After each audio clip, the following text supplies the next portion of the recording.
punya pacar supaya bisa dapat benefit sebenarnya. Ada biasanya itu adik-adik itu bilang kalau kita betul-betul mencintai seseorang berarti harus ada yang kita berikan, ada juga yang kita dapat. Take and give lah. Iya. Nah, kira-kira apakah itu betul-betul ciri-ciri cinta yang sebenarnya? Karena kan di masa remaja ini banyak hal itu kayak sering banget terjadi. Iya, Gimana? ya termasuk ya kalaupun memang bukan itu atau hanya sebagian saja, ciri-ciri cinta yang sebenarnya itu sebenarnya apa sih? Kok Dani mungkin? Iya. Ya kalau ciri-ciri cinta menurut saya sih apa ya? Maksudnya kita jangan hanya mau kayak tadi bilang tuh ada take and give begitu. Maunya kita kalau kayak kita anggaplah kita sering kasih sesuatu ke dia. Harusnya dia sih ada balasan untuk kita, misalnya dia apa yang kita misalnya kita mau menghabiskan waktu di mana dia harus selalu ikut begitu. Misalnya kalau ada kan yang lain misalnya kayak berpemikiran kita sudah membuang banyak waktu untuk dia, tapi setelah untuk waktu kita dia rupa susah. Nah seringkali itu kan jadi masalah di situ. Berarti dia nggak sungguh-sungguh ke kita gitu. Padahal sebenarnya kan nggak seharusnya begitu. Menurut saya sih itu sih. Jadi kalau ciri-ciri yang seperti itu ya kayak tadi ya, itu hanya mencari benefit karena tadi dia mau mengisi ruang yang kosong yang tadi. Intinya kalau nggak dipenuhi dengan sesuatu yang memang betul-betul bisa memenuhkan, pasti kan cari kok gitu ya. Entahlah bagaimana caranya. Makanya berharap kalau saya sudah kasih sesuatu maka bisa dapat lagi gitu ya dari orang itu. Jadi mengharapkan balasan. Jadi itu cinta yang ya bisa dibilang cinta yang nggak tulus gitu ya, palsu begitu ya, karena maunya ada balasan gitu.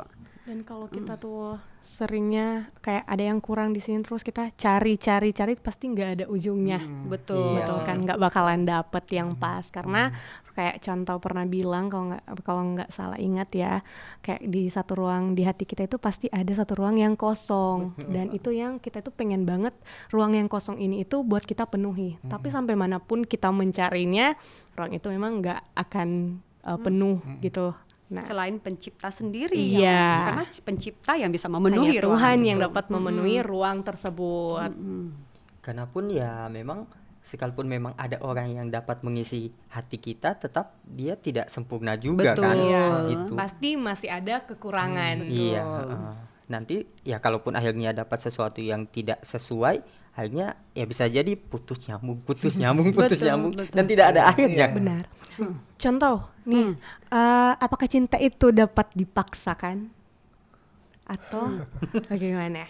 Atau mungkin cinta itu bisa hilang? Nah, menurut Kok Dani bagaimana? Kalau menurut saya sih kalau dipaksakan kayaknya nggak bisa ya kalau untuk cinta dipaksakan itu, karena segala sesuatu kalau kita mencintai seseorang ataupun seorang itu mencintai kita itu harus dia kan kita juga dengan dia harus menerima segala kelebihan dan kekurangan. Jadi kalau misalnya kita menyukai dia tapi dia tidak suka ke kita, terus kita selalu memaksakan agar dia bisa suka, itu kan tidak bisa untuk bisa jadi bersama-sama begitulah. Jadi dan juga tadi bilang yang cinta itu bisa hilang. Kalau bisa hilang mungkin pada saat kita menyukai dia itu masih sesuai dengan apa yang kita inginkan. Misalnya dia itu masih ada cantik atau masih muda atau dia berpenghasilan yang baik, tapi setelah semuanya itu kita lalui, tiba-tiba dia ya kayak bisa jadi jelek atau dia sudah tidak berpenghasilan atau dia sakit.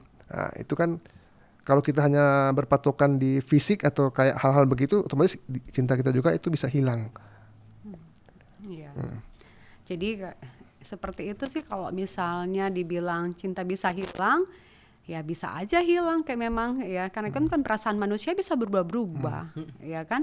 Perasaan itu bisa menipu.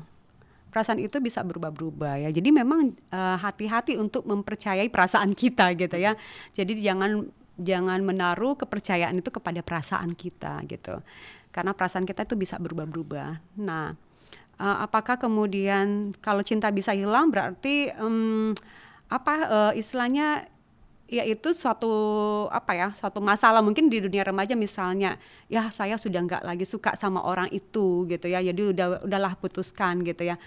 Ya sebenarnya itu kan tadi backgroundnya orang itu memilih ya orang misalnya jadi pasangannya itu ada seperti blueprint gitu ya, dia itu sebenarnya punya latar belakang. Kenapa dia menetapkan kriteria seperti itu? Kenapa dia lebih suka si A bukan si B? Kan banyak orang ya di dunia ini. Kenapa sih di sekolah itu ada 30 siswa misalnya?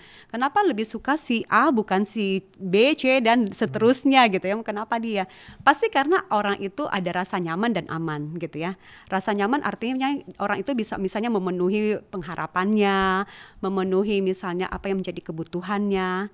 Nah, rasa aman itu berkaitan dengan orang itu merasa diterima gitu ya. Orang kalau misalnya kita nggak mungkin dekat sama teman di sekolah yang teman itu misalnya ya dia suka bully sama kita gitu ya, atau mungkin dia sudah mencederai kita, dia sudah bikin jahat sama kita ya. Itu sangat kecil gitu ya kalau misalnya ada orang yang suka orang yang sudah seperti itu buat dia gitu ya. Tapi kalau dia membuat rasa aman misalnya, oh karena dia diterima, ya pasti dia akan mengasihi orang itu. Nah, itu hal yang normal di dalam diri manusia gitu ya, mengasihi karena tadi ada kriteria-kriteria yang dia bangun. Nah, tetapi kemudian ketika misalnya orang itu tidak lagi memenuhi kriterianya, ya bisa saja dia tadi hilang perasaan cinta itu tadi karena bisa menipu ya, bisa menipu. Maka perlu diuji terus gitu ya, maksudnya ini cinta bener nggak ya gitu ya, ini orang ini memang bener nggak ya, apakah memang saya siap untuk menjalani hidup bersama-sama dengan orang itu. Maka itu perlu apa ya, gini kayak teman-teman remaja misalnya yang sekarang udah pacaran mungkin ya, perlu pikir dengan matang gitu ya. Yang yang penting sudah pacaran dia udah kalau tanya yang penting udah ubah status gitu ya, in relationship gitu ya, di sosmednya udah nggak kosong lagi gitu. Tapi sebenarnya perlu kembali bertanya pada diri sendiri, orang ini memang betul nggak ya siap nggak untuk menjalani hidup bersama-sama seumur hidup loh. Ini seumur hidup. Jadi memang kalau yang pacaran juga sekarang dari usia SMP misalnya atau SMA, coba bayangkan berapa lama loh ini menjalin relasi dengan orang itu. Ini kita akan seumur hidup. Jadi maka perlu buka mata lebar-lebar, buka telinga lebar-lebar gitu ya, mengenal orang itu dengan lebih dalam gitu. Jadi supaya tadi bisa saja suatu waktu dia ada perasaan cintanya itu kayaknya mulai memudar. Nah, karena dia punya dasar yang kuat, dia bisa menumbuhkan itu kembali kan. Kalau itu iya ya, kayaknya orang ini sudah ketemu nih ada hal-hal yang tidak sesuai dengan yang diharapkan gitu. Tapi karena dia tadi punya dasarnya yang baik, membangun hubungan itu, maka dia bisa bertahan gitu ya. Tapi kalau misalnya nggak ada dasar yang kuat begitu ya, yang penting udah ada pacar gitu, ya dengan mudah akan hilang gitu. Iya sih, memang berarti sebenarnya kalaupun memang cinta kita mulai memudar, putus belum tentu jadi opsi terbaik ya. Betul sekali. Pikirkan lagi, pertimbangkan lagi kenapa awalnya kita suka terhadap dia. Betul sekali. Karena kan komitmen ya, butuh komitmen. Maka pacaran itu tujuannya apa sih? Teman-teman remaja perlu tahu, tujuannya endingnya itulah pernikahan gitu ya. Tapi memang apakah sudah pacaran nggak bisa putus? Ya bisa juga sih putus gitu ya. Karena nanti kalau di menikah yang nggak boleh adalah bercerai gitu ya. Jadi kalau selama masih belum menikah ya nggak apa-apa gitu ya. Tetapi pertanyaannya gini, ketika misalnya kamu akhirnya udah memudar nih perasaan cinta, ya jangan langsung cepat-cepat putus juga. Karena tadi tanya kenapa sih ya gitu ya, kita sama orang itu di awalnya gimana gitu ya. Karena itu kan berarti atas dasar pertimbangan yang matang, bukan hanya istilahnya meletup-letup lah perasaannya, maka kita ikuti ya perasaannya ini gitu. Padahal sebenarnya kalau para cek ya mungkin karena udah mulai deket dengan orang lain gitu ya, yang segala kelebihan orang itu nggak dipunyai sama pacarnya dia sekarang, akhirnya putus gitu ya, bukan seperti itu. Sering kali juga kan kalau kayak masa remaja misalnya ada jadian SMP, terus pas SMA sudah lain sekolah. Nah, seringkali kan di lain sekolah itu sudah dekat dengan yang lain. Makanya itu seringkali nggak sampai berkelanjutan lah kalau ceritanya gitu. Iya. Nah, masih tentang cinta. Karena tadi kan bahas tentang apakah cinta bisa dipaksakan, nah atau cinta itu bisa hilang. Kali ini kita tuh mau tanya, apakah cinta itu dapat bertahan selamanya? Gitu. Karena kan kalau kayak perkawinan maksudnya ada di Alkitab kan dikatakan bahwa yang sudah dipersatukan oleh Tuhan tidak dapat dipisahkan oleh manusia. Artinya kita tidak boleh bercerai. Nah, dalam perkawinan ini kayak percantau atau mungkin dalam masa pacaran, gimana sih cara menjaga kayak cinta ini agar nggak pudar, nggak hilang gitu? Kebalikan dari pertanyaannya tadi Tadi ya. ya, betul Iya. sekali. Ya, Ini masa pacaran atau sudah dalam masa pernikahan. Nah, Dua-duanya mungkin bisa Kalau dalam masa pacaran sih memang kayak tadi sudah dijelaskan itu kan kita mesti memang saling lebih mengenal dan juga saling kayak dan menerima. Jadi di dalam kita menjalani masa pacaran biasanya sih kalau masa pacaran belum terlalu banyak dia punya kayak masalah-masalah dinamika karena kita masih melihat yang baik-baik dari pasangan-pasangan kita itu. Tapi kalau sudah di dalam pernikahan, nah itu kayak sudah dijelaskan tadi kita harus tutup mata tutup telinga karena dengan dalam pernikahan segala sesuatu yang kurang atau apa kita pasti akan kelihatan di dalam pernikahan. Jadi kalau sudah di dalam pernikahan itu kita harus siap menerima segala kekurangan yang ada dari pasangan kita. Nah, dengan menerima itu kita bisa bersama-sama saling memperlengkapi juga saling menyempurnakan dalam kita menjalani kehidupan yang ada di pernikahan itu. jadi menumbuhkan cintanya ya seperti itu ya. Kembali melihat gitu ya, ini pasangan ini Tuhan berikan gitu ya. Kalau di dalam masa-masa pernikahan kita ya banyak juga hal-hal yang kemudian iya ya ini baru kelihatan nih di masa pernikahan yang sebelumnya pacaran gitu nggak kelihatan, nggak muncul begitu. Nah gimana caranya untuk bisa terus tumbuhkan itu? Jadi di situ pertama adalah komitmen memang. Jadi komitmen itu menjaga ya komitmen. Jadi walaupun orang itu dia seburuk-buruk apapun akhirnya muncul ya karena kita sudah janji di hadapan Tuhan ya kalau bicara pernikahan ya relasi pernikahan, maka kita enggak bisa kemudian kayak tadi langsung bilang oh enggak mau udah selesai ya ganti sama pasangan udah bosan gitu ya, nggak bisa gitu karena kita sudah janji di hadapan Tuhan. Jadi jaga komitmen itu, janji kita di hadapan Tuhan. Jadi itu yang pertama. Kedua adalah komunikasi itu penting. Jadi mengkomunikasikan apa yang kita pikirkan, yang kita rasakan kepada pasangan kita, ya sebaliknya. Jadi kita menjadi juga pendengar yang baik ketika pasangan kita tuh berbicara gitu ya, dan kita berbicara dengan baik juga apa yang kita rasakan dan kita pikirkan. Jadi itu akan menolong kita ya, karena komunikasi itu penting sekali dalam sebuah relasi. Kalau komunikasi kita itu jelek gitu ya, maka ya cepat sekali kita akan dengan mudah ya langsung luntur gitu ya perasaan kita gitu ya karena kan nyambung gitu, komunikasinya nggak nyambung. Waktu pacaran juga mungkin begitu ya. Jadi kalau teman-teman yang aduh gimana ya ini ya bisa saja karena komunikasinya itu istilahnya belum klik gitu. Jadi perlu mengenal pasangan kita gitu. Iya sih memang penting untuk benar-benar mengenal pasangan kita ketika masa-masa pacaran sebelum akhirnya benar-benar siap untuk menikah. Betul. Ya. Mungkin ada pesan atau saran lah buat Atau mungkin remaja. ada kutipan ayat Alkitab teman-teman remaja terkait dengan cinta. Oke. Nah, yang menarik nih yang tadi ya soal bagaimana kita jangan sampai salah dengan perasaan gitu. Nah, kita baca Yakobus ya. Ini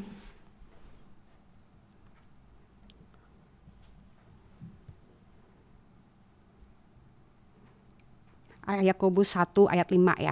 Tetapi apabila di antara kamu ada yang kekurangan hikmat, hendaklah ia memintakannya kepada Allah yang memberikan kepada semua orang dengan murah hati dan dengan tidak membangkit-bangkit.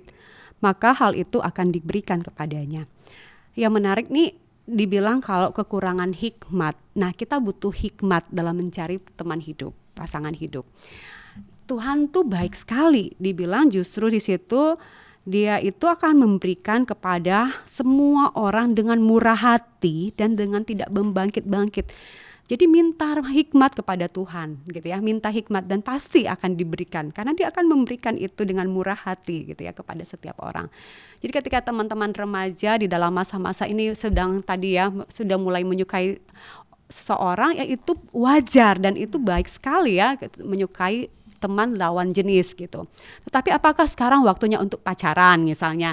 Apakah sekarang waktunya untuk membangun relasi yang eksklusif? Apakah memang orang itu yang nanti kalau dia udah ditembak gitu ya, ini gimana nih ya? Apalagi di bulan-bulan penuh kasih sayang ini Valentine mungkin sudah berapa orang tembak gitu ya. Nah teman-teman perlu berdoa sama Tuhan, minta hikmat sama Tuhan gitu ya. Karena Tuhan tuh akan memberikan dengan murah hati gitu ya. Artinya gini, Tuhan tuh baik sekali akan menolong kita untuk bisa ambil keputusan. Karena soal memilih teman hidup itu tadi ya, teman hidup bukan jodoh tapi kita memilih gitu. Dan itu adalah keputusan kita yang akan kita jalani. Jangan sampai menyesal seumur hidup karena salah memilih teman hidup. Maka di situ butuh hikmat Tuhan gitu. Baru kemudian ya itu jaga kekudusan. Ketika teman-teman sekarang ada yang sudah berelasi khusus pacaran gitu ya, teman-teman remaja ingat itu bahayanya itu besar sekali gitu ya, godaan dunia apalagi dengan kemajuan yang sekarang, kebebasan bahkan nilai-nilai itu seperti makin terdistorsi nilai moralnya gitu ya. Nah teman-teman perlu berdiri kokoh di atas dasar iman yang kuat gitu ya. Jadi belajar firman Tuhan tiap hari supaya diisi pikiran itu dengan kebenaran, dengan kekudusan gitu ya.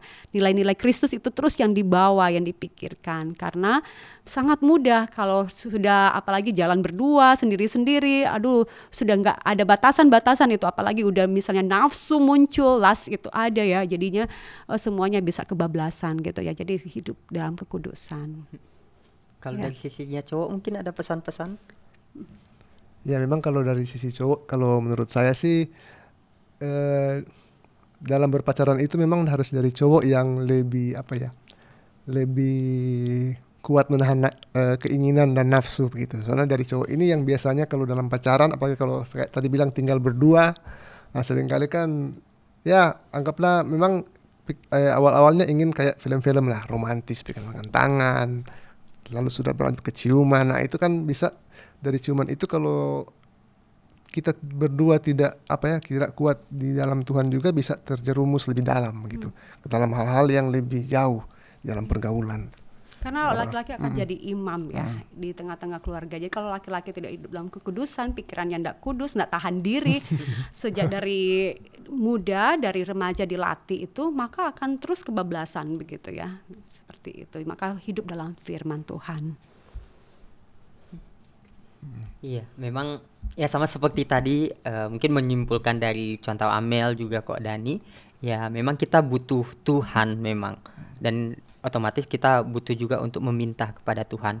Kalau memang ada kekosongan di dirinya kita, ya minta ke Tuhan. Bukan Bagaimana hanya cara untuk cara-cara. mengisi Iya, untuk mengisi kekosongan. kekosongan kita dengan tepat, yaitu hanya dari Tuhan.